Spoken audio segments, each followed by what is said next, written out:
конкурсе участвовали практически все регионы России, мы отобрали 10, и только 10 регионов России сейчас в этой программе участвуют. С Северного Кавказа одна республика Ингушетия. Почему у нас и возникла идея, что здесь сделать такой центр, который бы обучал учителей и говорил, что вот отсюда мы идем. Но пока тем более... Пока только в Пскове он создан, Да, в Пскове для северо-запада России, да. а здесь, собственно, для юга России будет такой центр.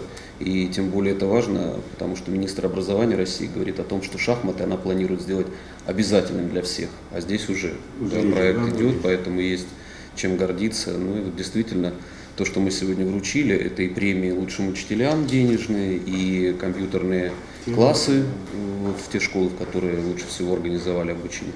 И поездка, первое место Франция, вторая в Сочи. Я думаю, что дети вернутся, будут рассказывать, что это очень такое интересное мероприятие. Вот. А вторая тема, которой мы занимаемся, это детский хоккей. Этой темой фонд уже больше 5 лет занимается. Мы и турниры проводим, и с экипировкой помогаем, поэтому также познакомился где-то, наверное, полгода назад с руководителем Ледового дворца из СОЭ. Вот, его ребята в Москве прошли уже курсы обучения, и мы сейчас с ними планируем. Вот первый шаг – это сегодня вечером. Я пока им только сертификат вручу, потому что это тяжелая форма, и она на днях придет, там груз порядка 270-300 килограмм будет. Это 17 человек полностью будут одеты в хорошую новую экипировку, можно будет там участвовать в соревнованиях и так далее. Огромную благодарность за вот такую помощь, поддержку. И скажу, что активно республика включилась в эту форму поддержки.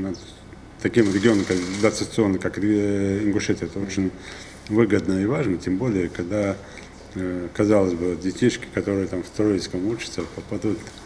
Они французский язык учат, хоть нет? Пусть готовятся.